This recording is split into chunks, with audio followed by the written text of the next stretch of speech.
Bismillahirrahmanirrahim. Assalamualaikum warahmatullahi wabarakatuh.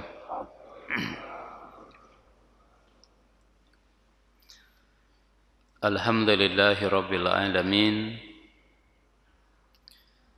Alhamdulillahilladzi bi ni'matihi tatimmus shalihat wa bi rahmatihi tukaffaru sayyi'at wa bi fadlihi wa mannihi tatanazzalu rahamat wal barakat. Asyhadu an la ilaha illallah wahdahu la syarika lah, lahul mulku wa lahul hamdu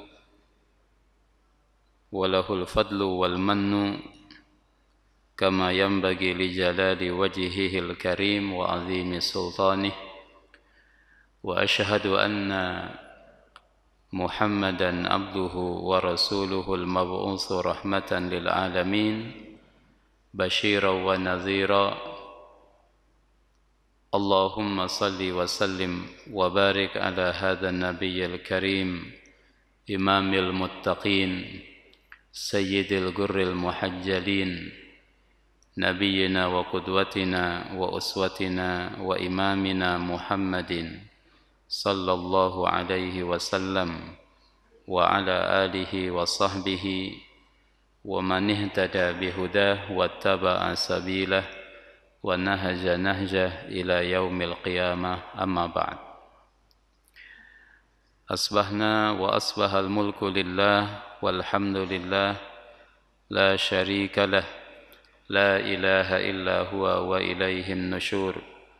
Asbahna ala fitratil islam wa kalimatil ikhlas wa ala dini nabiyyina Muhammadin sallallahu alaihi wasallam wa ala millati abina Ibrahim hanifa wa ma kana minal musyrikin. Radina billahi rabba wa bil islami dina wa bi Muhammadin sallallahu alaihi wasallam nabiyya wa rasula. Jamaah subuh yang dirahmati Allah Subhanahu wa taala,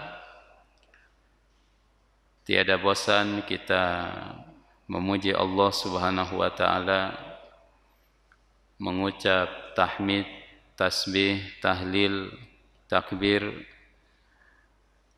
Kita mensyukuri segala karunia yang Allah berikan kepada kita, segala nikmat yang dicurahkan kepada kita. Semoga Allah Subhanahu wa taala menjadikan kita hamba-hamba yang bersyukur, menjadikan kita hamba-hamba yang berterima kasih kepada Allah Subhanahu wa taala, dan dengan itu nikmat Allah dilimpahkan dan dilipat gandakan bagi kita sekalian. La in syakartum la azidannakum. Apabila kamu bersyukur, maka aku tambah nikmat itu. Wala in kafartum inna azabi lasyadid. Salawat dan salam semoga senantiasa tercurah kepada baginda mulia, Rasul teladan, uswah dan qudwah sepanjang zaman, Rasulullah Muhammad sallallahu alaihi wasallam beserta keluarganya, para sahabat, para tabi'in, dan mudah-mudahan kita istiqomah menjalankan sunnah Rasulullah yang mulia ini. Jamaah sekalian yang dirahmati Allah Subhanahu wa taala,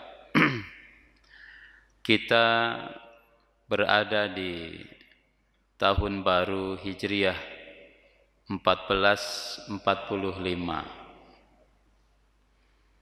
Tahun baru dalam Islam, kalender Hijriah, kalender Islam ini dikaitkan dengan peristiwa hijrah yang dalam sejarahnya penamaan kalender Hijriah 12 tahun setelah hijrahnya Rasul sallallahu alaihi wasallam.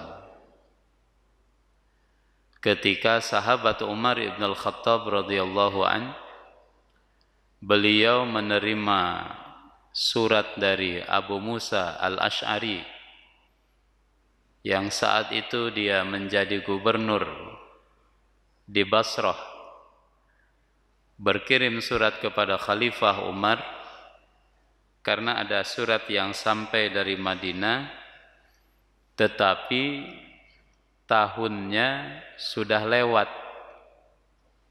ya. Maka Abu Musa al-Ash'ari bertanya kepada Khalifah, apakah surat ini berlaku untuk tahun kemarin atau tahun yang sedang berjalan? Barangkali jamaah sekalian, karena perjalanan surat tersebut dari Madinah ke Basrah itu kan menempuh ribuan kilometer dan butuh beberapa hari. Beda dengan sekarang, kejadian di satu negara itu bisa live, kita bisa WA-an dengan berbagai orang di berbagai negara dengan zona waktu yang berbeda, ya. Jamaah kemarin haji tapi bisa video call kan, seakan-akan kita melihat langsung, ya. Dulu nggak begitu, sehingga Abu Musa mengklarifikasi ini tahun yang mana, karena pada waktu itu juga belum ada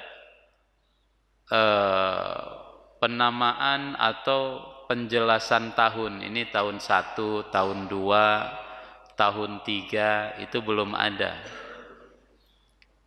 Adapun penamaan tahun dikaitkan dengan peristiwa-peristiwa besar yang terjadi pada tahun tersebut. Maka ketika Rasul lahir, tahunnya disebut dengan tahun gajah. Padahal di sana banyaknya onta. Kenapa nggak tahun onta gitu? Karena ada peristiwa pada tahun tersebut, Abraha dengan bala tentaranya datang ke Mekah untuk menghancurkan Ka'bah dengan menunggangi gajah. Gajahnya itu cuma satu, dan gajahnya namanya Mahmud. Nah, disebutlah segala peristiwa besar atau peristiwa yang terjadi pada tahun itu disebut tahun gajah. Nah, tahun berikutnya itu peristiwa lagi, ada tahun renovasi Ka'bah. Karena Ka'bah dilanda banjir, roboh temboknya, harus direnovasi, ya, maka tahun tersebut disebut tahun renovasi Ka'bah. Sampai pada masa Rasulullah SAW juga belum ada penamaan tahun, ya. Maka ada namanya Amul Huzni, tahun duka cita.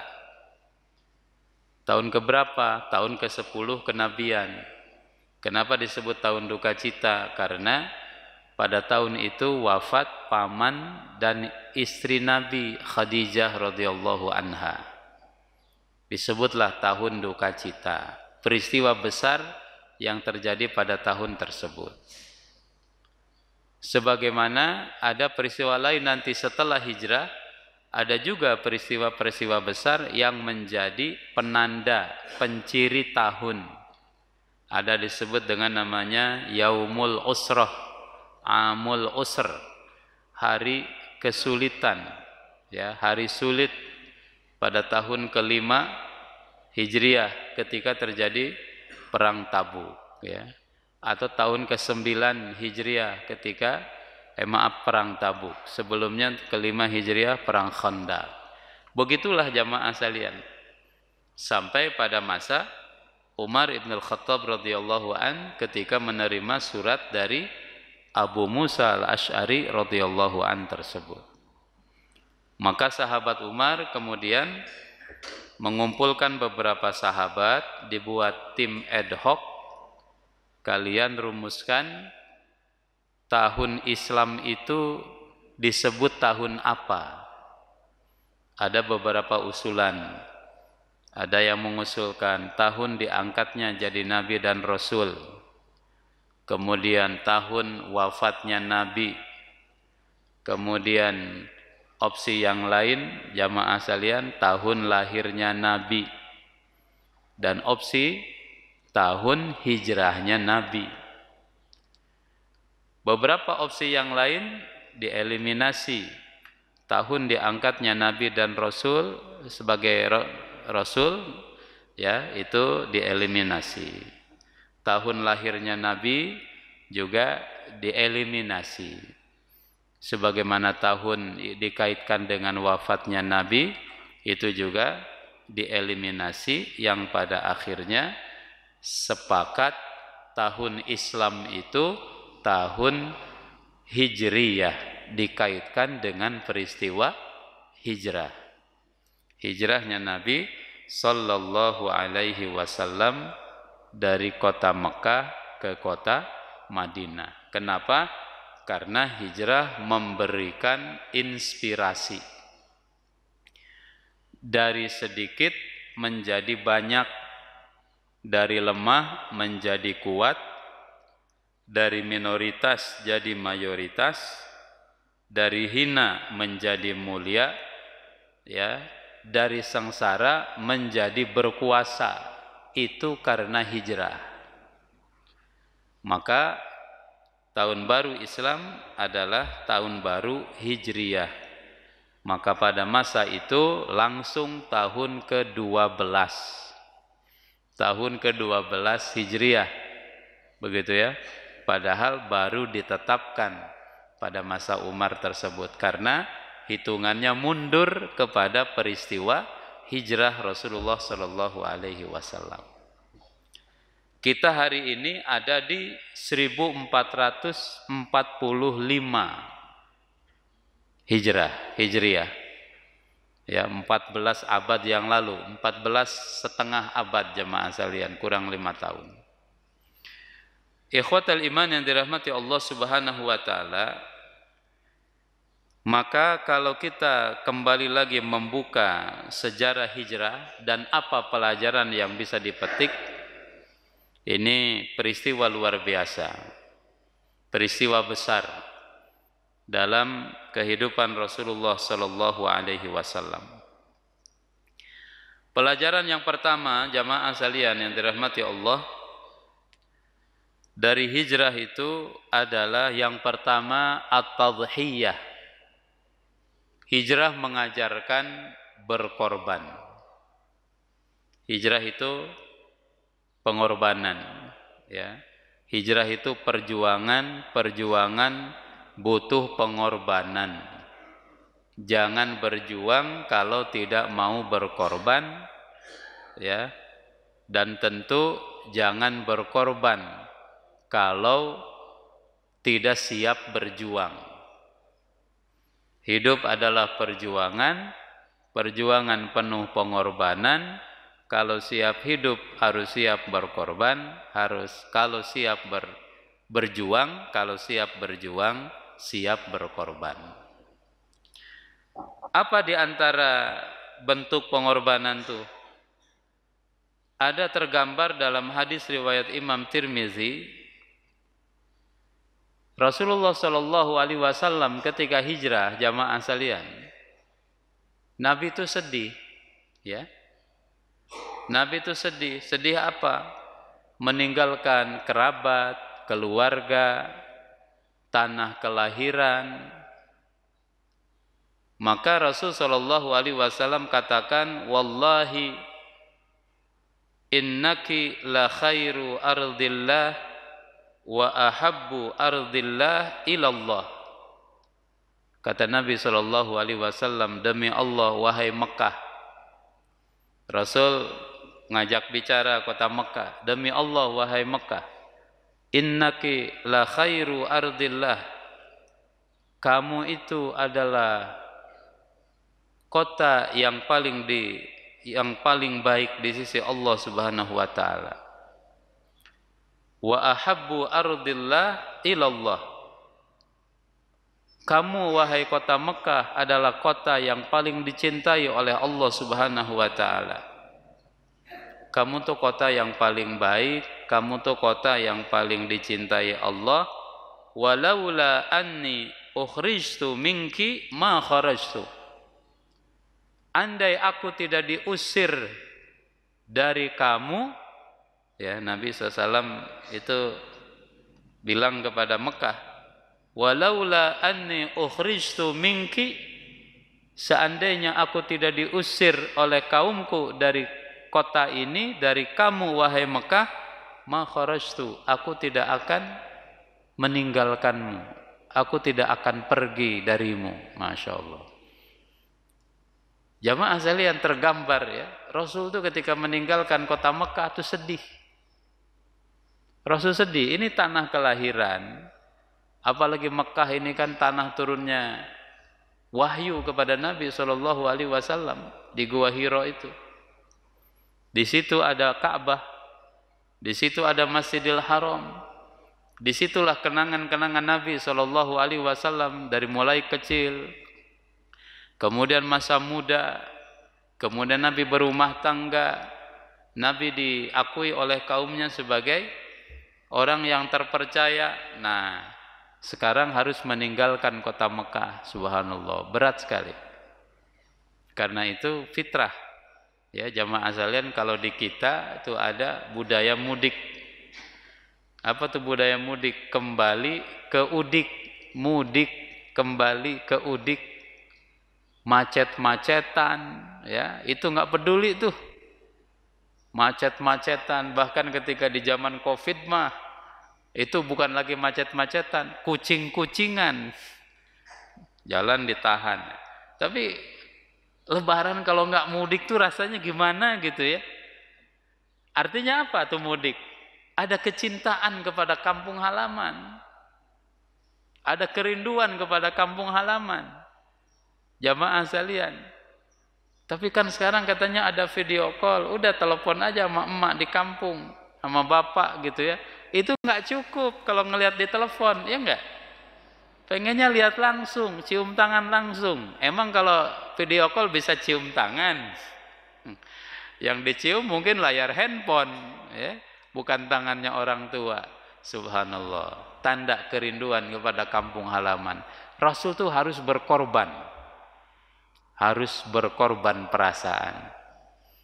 Mekah, kalau aku nggak diusir, aku nggak mau meninggalkanmu. Itu Rasulullah romantis juga nih omongannya kepada kota Mekah gitu, jamaah sekalian.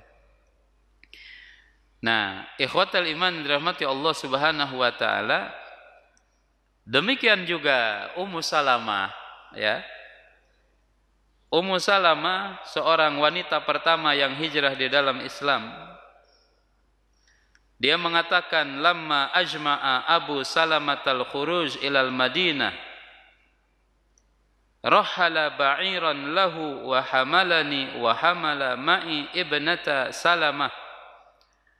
Kata Ummu Salamah, ketika aku mau hijrah dengan suami, dengan anak perempuanku, tapi dihalangi itu jamaah sekalian oleh orang-orang musyrikin, ya. Dihalang-halangi. Fa'akhaduni, kemudian Ummu Salamah itu dirampas oleh mereka, nggak boleh pergi. Putrinya juga ditahan. Abu Salamah lah yang kemudian hijrah sendirian. Ninggalin istri, ninggalin anak. Berapa lama tuh Ummu Salamah? Setahun kemudian baru Ummu Salamah nyusul ke Madinah. Berpisah dengan keluarga 1 tahun kemudian. Korban tuh, harus siap berkorban.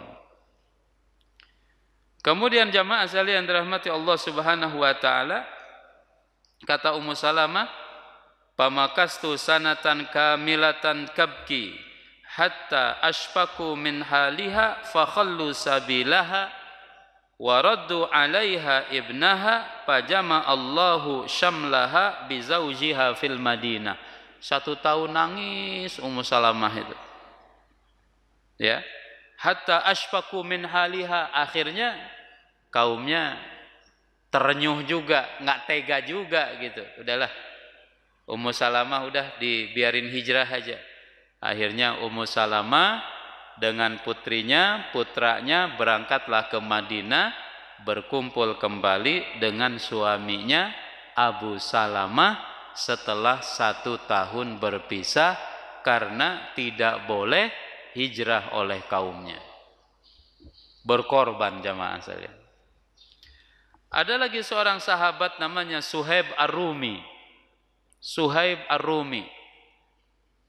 Ketika dia mau hijrah, orang Quraisy itu bilang kepada Suhaib Ar-Rumi, "Ataitana sa'lukan haqira." Wahai Suhaib, kamu tuh dulu datang ke Mekah, sa'lukan haqira, kamu tuh orang yang hina, miskin, hina, papa gitu. Pakasura maluka indana. Kemudian kamu usaha di kota ini, uangmu menjadi banyak. Wa balagta alladzi balagta. Kemudian kamu sampai kepada tingkatan ya, jadi konglomerat, jadi miliarder gitu. Summa turidu an takhruja bimalika wa nafsika. Kata mereka, sekarang enak aja kamu mau keluar dari Mekah, ya, bawa duit yang kamu kumpulin di kota Mekah. Wallahi la yakunu zalika. Demi Allah, kata orang Mekah, kata Quraisy nih, kata orang kafir, itu nggak boleh terjadi. Maksudnya, kamu nggak boleh meninggalkan kota ini. Kemudian Suhaib bilang kepada mereka, jamaah sekalian, "Ara'aitum in ja'altu lakum mali atakhalluna sabili?" Kata Suhaib begini, wahai orang-orang Mekah, orang-orang kafir, bagaimana menurut kalian kalau uang yang saya punya saya tinggalin dan silahkan kalian ambil, asal saya berikan jalan untuk hijrah, jangan ganggu saya untuk hijrah. Uang saya kalian ambil, tapi biarkan saya hijrah ke Madinah. Ketika digituin, jamaah sekalian dirahmati Allah, mereka bilang, "Na'am. Bolehlah kalau begitu," katanya. Mata duitan juga ini orang-orang kafir itu jamaah. Kata Suhaib ini, pilih mana? Pilih duit atau mau nangkap saya? Kalau saya dibebasin, silahkan uang saya kalian ambil. Oh, kalau begitu nggak apa-apa. Masya Allah. Jadi ya apa namanya, karena duit juga. UUD kalau orang sini bilang ya, ujung-ujungnya duit. Kemudian kata Suhaib Ar-Rumi, saya meninggalkan uang di rumah saya, di tempat ini, silahkan kalian ambil, asal biarkan saya untuk hijrah ke Madinah, berkorban jamaah sekalian dirahmati Allah. Kemudian fabalagha dzalika Rasulullah sallallahu alaihi wasallam, cerita ini sampai kepada Nabi. Apa kata Rasulullah? Rabiha Suhaibun, beruntunglah Suhaib, beruntunglah Suhaib, ya, wahai Suhaib, perniagaan yang kamu lakukan itu bagus sekali, ya, kamu tinggalin uang, asal kamu bisa berhijrah, maka itu keuntungan yang luar biasa, kata Rasulullah, nanti diganti oleh Allah Subhanahu wa taala. Begitulah jamaah sekalian, ketika hijrah itu dia pelajaran pentingnya adalah siap berkorban. Siap berkorban. Jamaah sekalian dirahmati Allah, sebentar lagi juga kan ibu kota ini hijrah. Nah, kita sebagai penduduk ibu kota mesti siap berkorban mungkin ya. Atau kita hijrah juga nanti ke sana, ke Kalimantan Timur, insyaallah taala. Pelajaran yang kedua, jamaah sekalian dirahmati Allah, apa dari hijrah ini? Pelajaran dari hijrah adalah la lil ya'si, ya, tidak putus asa. Jamaah sekalian dirahmati Allah Subhanahu wa taala, Nabi sallallahu alaihi wasallam ketika dakwah itu, ikhwatal iman, dakwah Nabi itu bukan jalan tol ya, tapi penuh onak dan duri, Pak. Jalan yang penuh dengan duri. Bahkan orang Quraisy ketika Nabi diangkat jadi Nabi dan Rasul usia 40 tahun, mereka pernah datang kepada Abu Thalib, langsung datang kepada Nabi menawarkan berbagai macam opsi. Datang kepada Nabi SAW menawarkan apa? Menawarkan 3T: tahta, harta, wanita. Rasul ditawarin tuh, wahai Muhammad, in kunta turidu biha malikan ja'alnaka malikan. Kalau engkau dengan dakwah ini ingin posisi, ingin jabatan, ingin kekuasaan, kami jadikan engkau sebagai penguasa kami. Wa in kunta turidu biha malan jama'na laka amwalana hatta takuna aghnan nas. Kalau engkau mencari harta dengan membawa dakwah ini, kami akan kumpulkan harta kami supaya engkau banyak orang yang paling kaya di antara kami. Tapi catatannya, tinggalkan dakwah ini, jangan nyebarin Islam. Wa in kunta turidu nisaan ankahnaka bi ajmalin nisa indana. Kalau engkau mencari perempuan cantik, kami nikahkan engkau dengan perempuan yang paling cantik di antara kami. Bahkan jamaah sekalian, kata mereka, wa in massakal jin, jangan-jangan engkau ini kemasukan jin, kata mereka. Kalaupun kau kemasukan jin, tolabna laka tabiban, kami akan cari tabib. Kamu nggak usah bayar, kami yang bayar. Karena mereka nyangkanya Rasulullah kemasukan jin dengan membawa syariat Islam itu. Ditolak semuanya oleh Nabi SAW, jamaah sekalian. Kemudian mereka datang lagi kepada Nabi SAW. Wahai Muhammad, katanya, sekarang begini aja opsinya, ya, na'budu ilahaka yauman wa ta'bud ilahana yauman. Kami siap menyembah Tuhanmu satu hari, dan engkau hari berikutnya menyembah Tuhan kami. Rasul tuh hampir kegoda, atau Rasulullah hampir goyah dengan tawaran itu, ya. Wah, ini bagus nih, demi toleransi, ini demi kenyamanan bersama.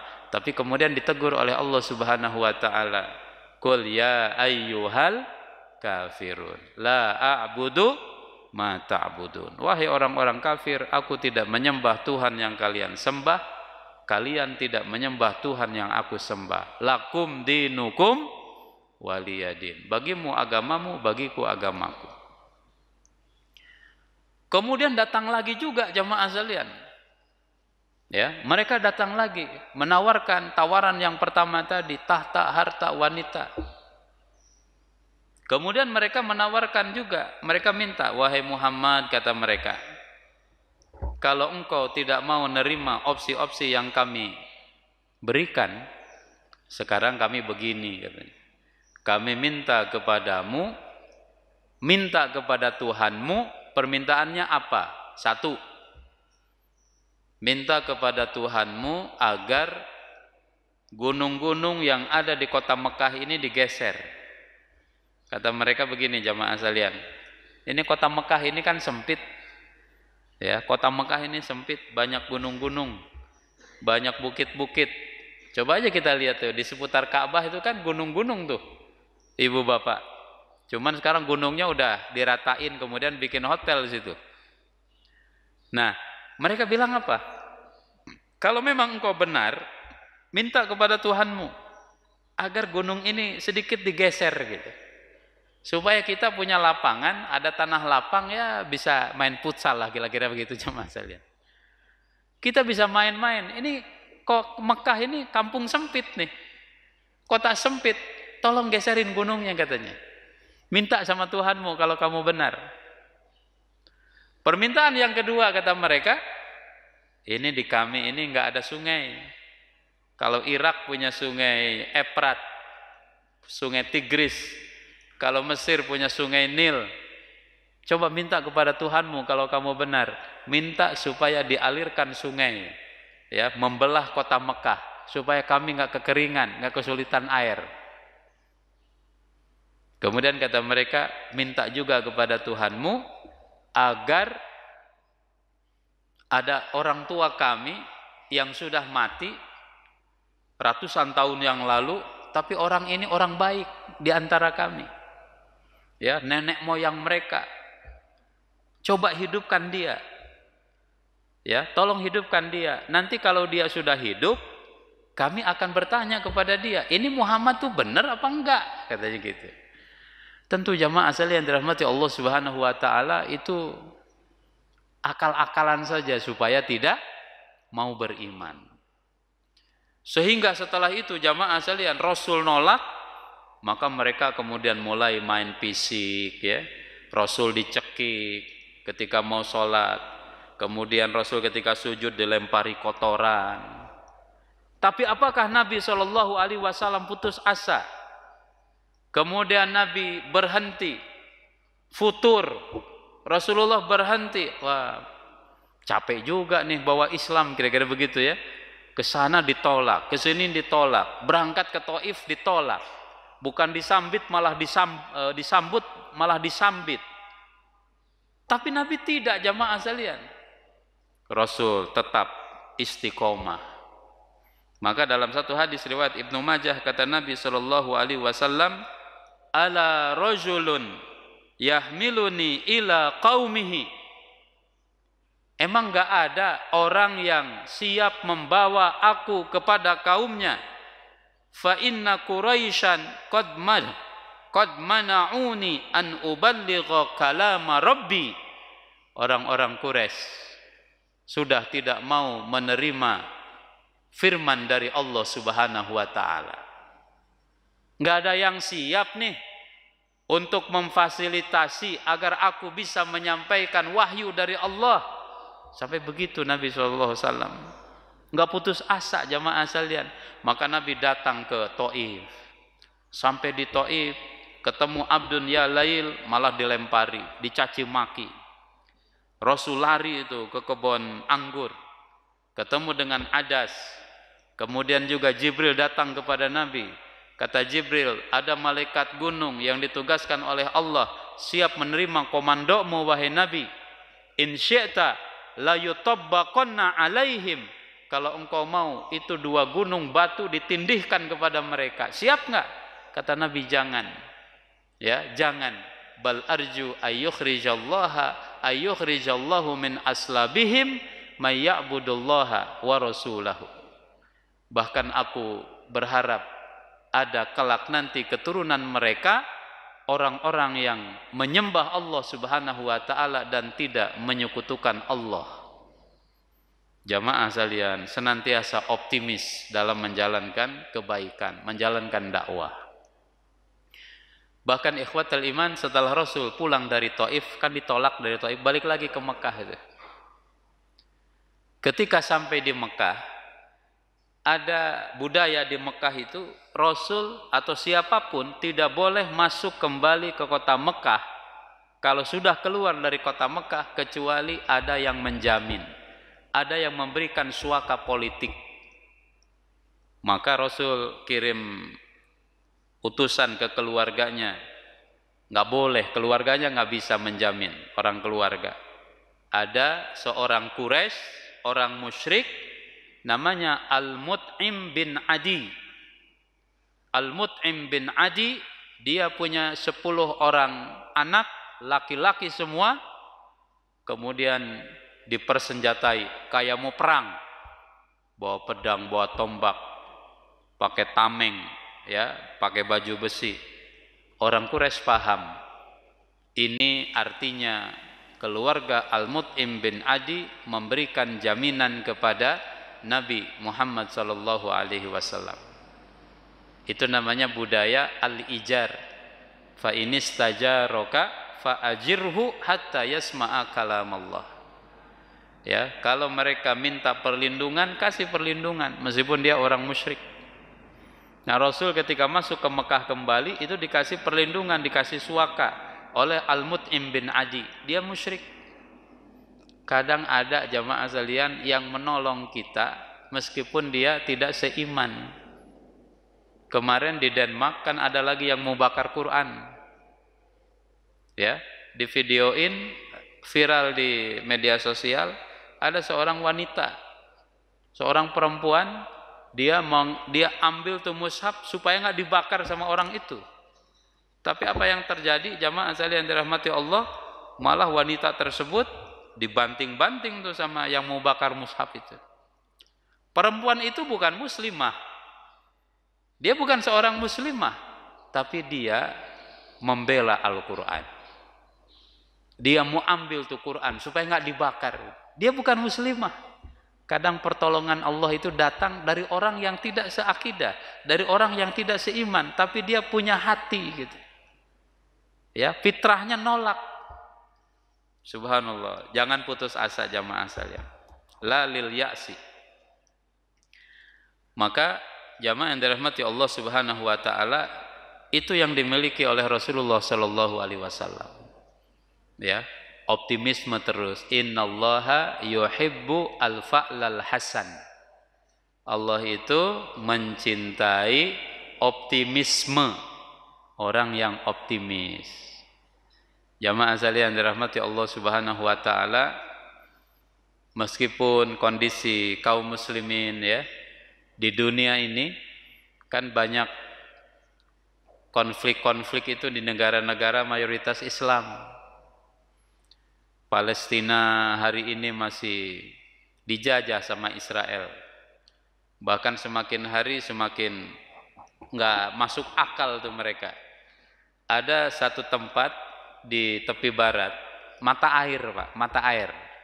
Ada mata air biasa digunakan oleh penduduk untuk ambil kebutuhan air, kemudian nyiram kebun, ya, nyiram tanaman. Diapain sama Israel? Dicor. Ini mata air dicor tuh, bawa molen tuh yang gede. Kemudian dicor ini mata air supaya penduduk Palestina tidak bisa menggunakan lagi air itu. Masya Allah, sampai segitunya tuh mereka. Ya, padahal kan mata air bukan mereka juga yang bikin, biarin aja gitu kan? Enggak juga jamaah sekalian. Bahkan di sana kan ada aturan tuh. Mereka ngerampas rumah penduduk Palestina, itu bukan hanya dirampas, tapi mereka mengeluarkan aturan, misalkan ini rumah dirampas. Apa yang dilakukan? Si yang punya rumah itu harus bongkar rumahnya sendiri. Harus bongkar rumahnya sendiri, tinggalin rumahnya dalam kondisi rata dengan tanah. Tapi yang bongkar dia. Dan setelah dibongkar, dia harus ninggalin tempat itu. Rumah sendiri, bayangin. Kalau enggak, dia didenda. Masya Allah. Ya, gilanya Israel itu jamaah sekalian. Jadi harus dia bongkar. Kebayang oleh kita, ini rumah kita. Ya, dia harus bongkar sendiri. Kita harus bongkar sendiri. Padahal ini rumah kita. Dengan uang kita, dengan keringat kita, tuh bangun tuh rumah. Dia bongkar, setelah dibongkar diambil sama orang lain dengan paksa. Itulah yang dialami, penderitaan yang dialami oleh orang-orang Palestina. Sehingga ada tuh di video ibu-ibu ya usia mungkin 70 tahunan. Jadi rumah dia itu diambil, dirampas ya oleh orang-orang Israel. Kemudian orang Israel pindah, keluarganya tuh pindah ke rumahnya dia. Kemudian mereka bikin pesta di situ. Ini ibu-ibu sepuh 70 tahun jamaah sekalian. Dia hanya bisa mengadu kepada Allah Subhanahu wa taala. Dia doa kepada Allah. Ya ufawwidu amri ilaika. Ya Allah, aku serahkan urusanmu kepadamu. Ya Allah, laknatlah mereka, hancurkan mereka. Subhanallah, sedih jamaah sekalian dirahmati Allah. Tapi itu yang terjadi. Tapi seberat apapun, sesusah apapun, tetap saja dalam hidup tidak boleh putus asa. Itu pelajaran dari hijrah. La lil ya'si wala tai'asu min rauhillah. Jangan putus asa dari mendapatkan rahmat dari Allah Subhanahu wa taala. Meskipun gelap gulita, susah, tetapi insya Allah inna ma'al usri yusra. Bersama kesulitan akan ada kemudahan. Ikhwatal iman yang dirahmati Allah Subhanahu wa taala, dan juga kalau kita sedikit mengaitkan ya dengan peristiwa 10 Muharram. Kemarin kita hari Jumat kan 10 Muharram, kita puasa Asyura. Apa latar belakang puasa Asyura itu? Allah menyelamatkan Musa dari Fir'aun. Dalam surat Asy-Syu'ara, ketika Musa dikejar sama Fir'aun dan bala tentaranya, Ibnu Katsir mengatakan 800.000 tuh tentara Fir'aun ketika ngejar Musa dengan kaumnya Bani Israel. Mentok di depan laut, di belakang Fir'aun. Al-Quran menggambarkan wa qala ashabu Musa inna lamudrakun. Kata Bani Israel, kita akan kesusul sama Fir'aun. Ya memang logikanya begitu. Di depan lautan, mau lari kemana? Mau nyelam, ya, mau berenang. Itu berenang sekuat apa gitu. Ini laut masalahnya dengan ombaknya. Nyelam bukan ikan, nggak punya insang. Di belakang Fir'aun. Sehingga kaum Nabi Musa itu putus asa. Inna lamudrakun. Kesusul kita, hancur nih kita. Ditelan sama Fir'aun ntar hidup-hidup. Tapi jamaah sekalian, ini penting. Nabi Musa alaihi salam, dia tidak putus asa.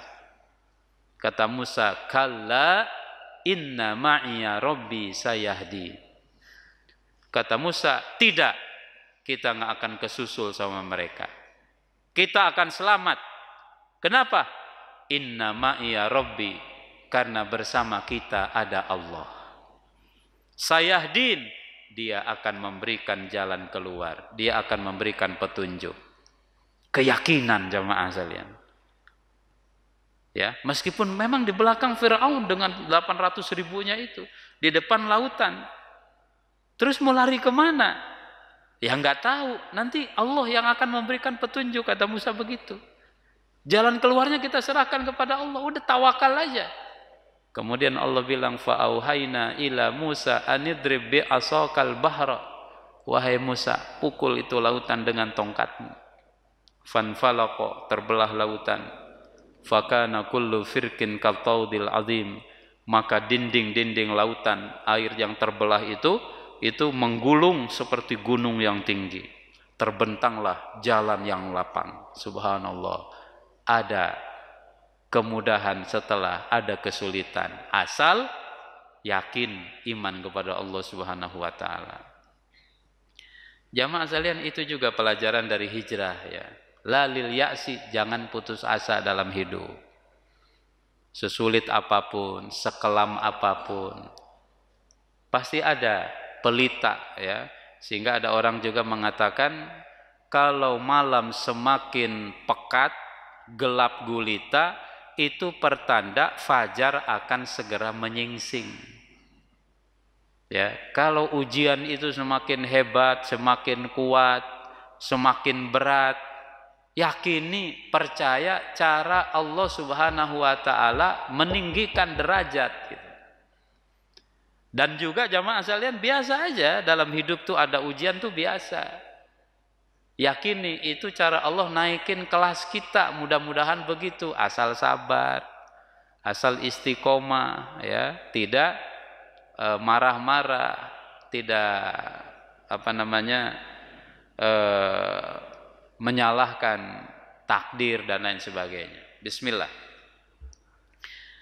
Ikhwatul iman dirahmati Allah Subhanahu wa taala, pelajaran yang berikutnya, apa yang kita pelajari dari hijrah? Itqanut takhtid wa husnu tawzifit taqat. Perencanaan matang. Kemudian juga pelajaran yang lain, Rasul menggunakan SDM sesuai dengan kapasitas. The right man on the right place, kira-kira begitu. The right man in the right job. Tempatkan orang pada sisi kuatnya, pada posisinya yang pas. Itu dalam hijrah. Bagaimana jamaah sekalian? Ikhwatul iman yang dirahmati Allah Subhanahu wa taala. Ketika Rasul mau hijrah, tidak asal keluar tuh, Pak. Rasul berencana hijrah itu sejak bulan Muharram. Hijrahnya Nabi 3 bulan kemudian, pada bulan Rabiul Awal. Jadi kalau ingat Rabiul Awal, 3 peristiwa yang kita mesti ingat. Rabiul Awal itu lahirnya Nabi, hijrahnya Nabi, wafatnya Nabi, itu di Rabiul Awal. Lahir Nabi Rabiul Awal, hijrah Nabi di Rabiul Awal, wafatnya Nabi di Rabiul Awal. Bulan Maulid kata orang Jakarta. Bagaimana rencana yang matang itu jamaah sekalian dirahmati Allah Subhanahu wa taala? Rasul sudah menyiapkan kendaraan. Kemudian Nabi Shallallahu alaihi wasallam meminta Abu Bakar menjadi teman dalam perjalanan. Ya. Kemudian Nabi SAW jamaah menyiapkan tim sukses. Tim ses untuk mensukseskan hijrah. Ali, Abu Bakar jadi teman perjalanan. Ali disuruh tidur di tempat tidur Nabi. Abdullah bin Abu Bakar informan, pemasok informasi kepada Nabi. Kemudian Asma binti Abu Bakar pemasok logistik. Nabi Abdullah bin Fuhairah menghapus jejak yang dilewati oleh Nabi. Abdullah bin Uraiqid menjadi navigator, membawa Nabi dan Abu Bakar melewati jalan yang tidak biasa dilewati oleh orang-orang musyrikin kalau ke Madinah. Gitu tuh jamaah sekalian. Nabi ketika keluar dari rumah di Mekah tidak langsung ke Madinah, tapi Rasul mampir ke Gua Sur 3 hari 3 malam di situ. Nah, ini jamaah sekalian, rencana yang matang. Kenapa Ali disuruh tidur di tempat tidurnya? Mengelabui musuh. Karena musuh pada waktu itu sudah menyiapkan 15 orang pemuda dari 15 kabilah di Mekah, masing-masing bawa pedang yang tajam. Dapat instruksi masing-masing hanya punya jatah 1 tebasan. Ingin bunuh Nabi rame-rame. 15 kabilah, 1 orang 1 tebasan, cukup. 15 tebasan masa Nabi nggak mati? Perkiraan mereka begitu. Kenapa masih dari 15 kabilah?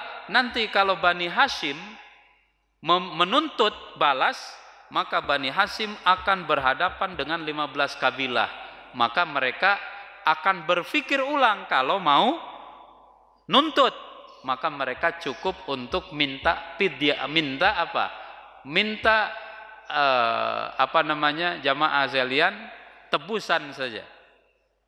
Ya, minta tebusan saja. 100 ekor unta. Nabi suruh Abu Bakar Ali itu tidur di situ.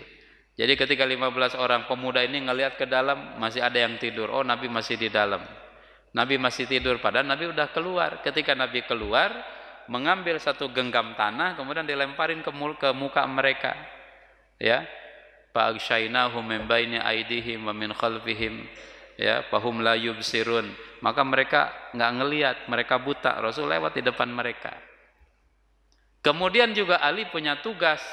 Nanti kalau Rasul sudah kembali, kalau Rasul sudah ninggalin Mekah, Ali itu punya tugas untuk mengembalikan titipan orang-orang Mekah yang dititipkan kepada Nabi.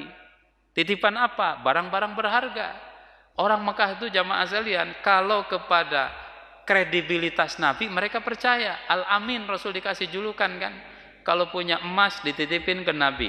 Kalau punya intan titipin di Nabi. Kalau punya permata dititipin di Nabi. Tapi kalau dalam bab keyakinan mereka memusuhi Nabi gitu. Tapi Rasulullah ketika dapat titipan dari mereka, enggak dirampas juga. Wah, ya ini kan punya musuh nih. Dia memerangi saya, dia nitip uang di saya. Udah kayak kita bawa kabur aja ke Madinah. Enggak. Bilang kepada Ali, nanti bagiin nih. Ini sih punya fulan, ini punya fulan, ini punya fulan. Ya, nanti bagiin, balikin lagi kepada mereka. Itu tugas Ali, jamaah sekalian. Kemudian Abu Bakar nemenin dalam perjalanan hijrah. Ketika Rasulullah keluar dari Mekah ke Gua Sur, 3 hari 3 malam di situ. Kenapa? Karena 3 hari itu psikologis. Hari pertama mereka nyari Nabi nggak ketemu, semangatnya turun. Hari kedua nyari Nabi nggak ketemu juga, makin ngedrop. Hari ketiga nyari Nabi juga nggak ketemu juga, makin down. Hari keempat itu udah nggak ada semangat. Maka 3 hari Rasul di situ. Setelah 3 hari baru Nabi itu keluar. Jalan yang dilewati Nabi, ya, supaya nggak kelacak sama mereka, maka tadi tugasnya Amr bin Fuhairah. Dia bawa kambing di belakang. Jadi bekas kaki Nabi di padang pasir itu dihapus dengan kaki-kaki kambing. Jadi nggak ketahuan itu jalan Rasul lewat di situ gitu. Ketika Nabi di Gua Sur 3 hari 3 malam, Nabi itu manusia biasa, butuh makan, butuh minum. Itu tugasnya Asma binti Abi Bakar. Dia bawa makanan setiap hari. Jam berapa Asma keluar? Jam 1 siang. Ketika orang Mekah lagi tidur karena panas. Asma keluar, naik ke Gua Sur, nganterin makanan. Kemudian Nabi SAW ketika di dalam gua 3 hari itu butuh update informasi. Maka ditugaskanlah Abdullah bin Abi Bakar. Tugasnya apa? Tugasnya informan, pemasok informasi. Jam 10 malam Abdullah bin Abu Bakar itu naik ke Gua Sur. Tidur sama Nabi itu di Gua Sur sama Abu Bakar. Menyampaikan updating informasi. Info update. Ya, orang musyrikin bilang, siapa yang bisa nangkap Nabi dan Abu Bakar, maka mereka dapat 100 ekor unta. Ya, sayembara. Kemudian yang ini ke utara, yang ini ke selatan, yang ini ke barat, yang ini ke timur. Diupdate terus sama Abdullah bin Abu Bakar. Abu Lahab kebijakannya begini, Abu Jahal kebijakannya begini, Amr bin As dan lain sebagainya, jamaah sekalian. Dari situ Rasul membuat rencana. Oh, musyrikin masih semangat, jangan keluar dulu. Oh, udah ngedrop. Oh, udah ngedon. Ah, ini saatnya kita keluar. Berdasarkan pasokan informasi.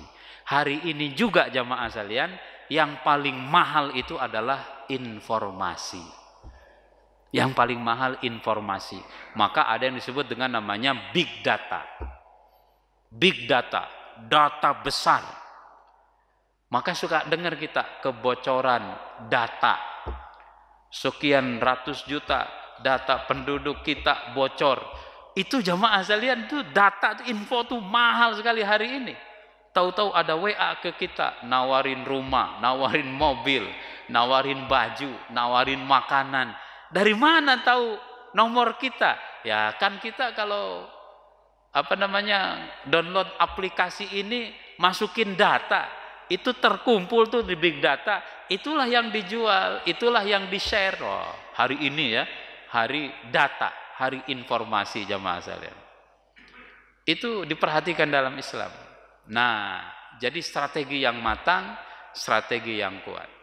Ikhwatul iman, dalam perjuangan, dalam hidup, maka kita belajar dari hijrah juga menyiapkan hal-hal sematang mungkin, rencana sebagus mungkin. Itulah yang disebut dengan namanya tawakal. Tawakal itu rencana matang, ya.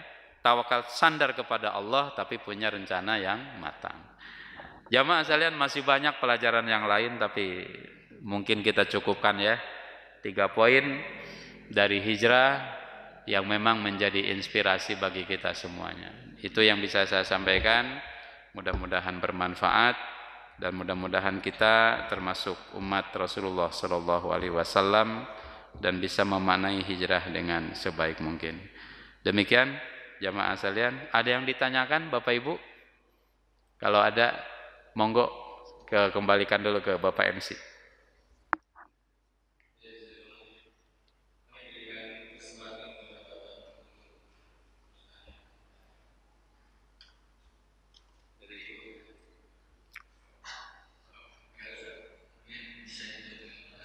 Baik jemaah sekalian, mudah-mudahan kita barokah pada hari ini. Allahumma rabbana fir lana wa li walidina warhamhum kama rabbawna shighara. Rabbana la tuzigh qulubana ba'da idh hadaitana wa hab lana min ladunka rahmah innaka antal wahhab. Rabbana atina fid dunya hasanah wa fil akhirati hasanah wa qina adzabannar. Subhana rabbika rabbil izzati amma yasifun wa salamun alal mursalin walhamdulillahi rabbil alamin. Assalamualaikum warahmatullahi wabarakatuh.